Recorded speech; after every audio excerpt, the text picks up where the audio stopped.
Hey guys, welcome back to the channel. In this video, we're going to go over the stock market futures. We're going to also look at crypto a little bit. We'll take a look at Shiba Inu and Bitcoin, and we'll take a look at some of the major indexes and see what they're telling us. Take a look at the VIX, see what the VIX is up to, and we'll kind of go from there.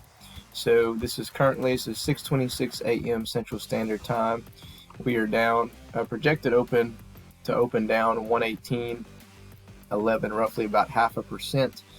For all the major indexes, a little bit over 0.5% for the NASDAQ, which closed its lowest day in about 2 years, or yesterday. So it got kicked in the teeth again, and this was actually a lot worse later last night, earlier this morning. We're down like 200 something points. So we still may open there.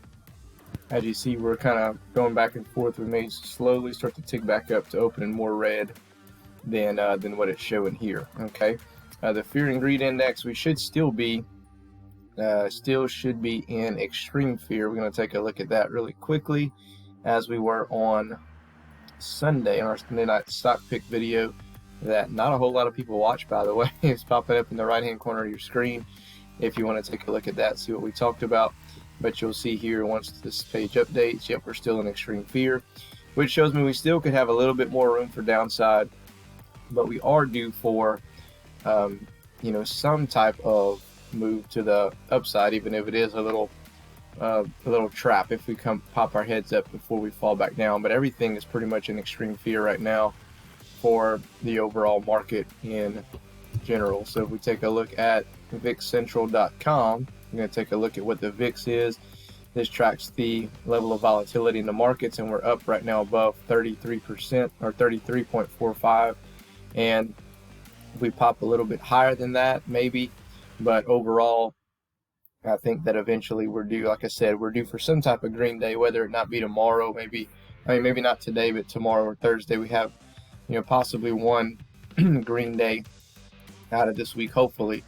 We'll have to just kind of wait and see. But if the markets could ever stabilize, then this number would go down back into the 20s. But as volatile as the market is, this can continue to move up and down, up and down, up and down, just not a whole lot of consistency in the markets in general. Okay, so that's kind of what's happening with the stock market right now. We'll take a look at Shiba Inu, down almost 6%, and we did lose a spot on CoinMarketCap. We were 14, now we're 15, but now we're at 40.1029, which I'm actually happy about because I transferred money in to buy more on Sunday. I'm waiting for my funds to clear, so I'm really hoping it stays down here. That way I can, grab some more at cheaper prices. So I was planning to buy about right here anyway, and it fell below.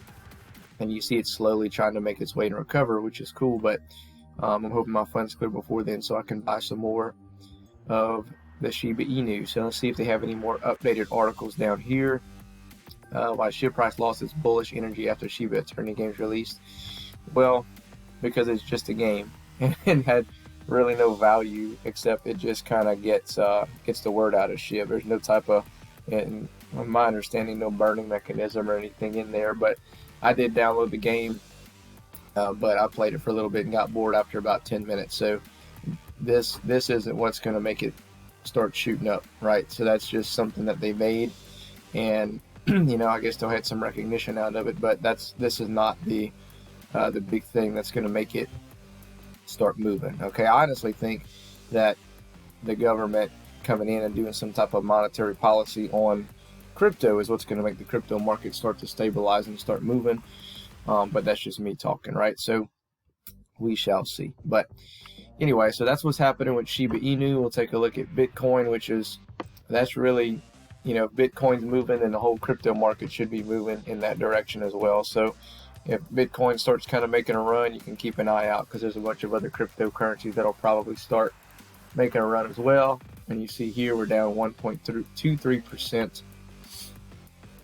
Currently, Bitcoin still ranked number one, obviously, but it did fall down from about 19.5 to all the way down to roughly about 19. It bounced off of 19,000, which is showing some good signs of support. So we'll take a look really quickly at the S&P 500. And I'll show you again the support and resistance levels there and tell you what my thoughts are moving forward, and we'll go from there. All right, guys, so looking at the S&P 500, we talked about this on our Sunday night stock pick video that we thought that it was going to fall down and retest this 35.84 support level, and it still may, or it could go below that. I'm not sure, but in my opinion, surely we're going to go and test that 35.84 or below before popping our head back up.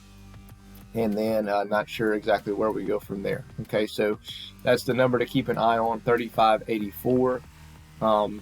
Whether it be today, tomorrow, whenever it is. What you like to see is it start moving back up and trying to retest that 3,800 mark, but you want to see it get above that. You don't want to see it go up there and get rejected again, because that means we can probably fall back harder and possibly break below that 35.84 level there. Okay, so markets right now completely unstable, and it all has to do with government policy, and there's just so much uncertainty right now with what's going on, and they'll control the markets. The Fed comes in and says something positive about inflation and all these other things, and the markets will react positively to that. But if they come out and they just keep doing rate hikes and all the stuff that's going on between tensions between now us and Russia, that's putting some fear in the markets as well. So as long as that's continuing, then the markets are going to be pretty unstable. I think after November, you could see a little bit of stabilization, but not 100% stabilization. I think you could see maybe a little small bull run from possibly November to December, and then from there, there's really no telling what could possibly happen. So with that being said, you can use this as a buying opportunity. Like I told you on Tesla, I've been eyeing 200, and it looks like we should get there. Okay, Tesla's down to 219 currently, and I think that we're going to eventually get to 200 and probably bounce off of there.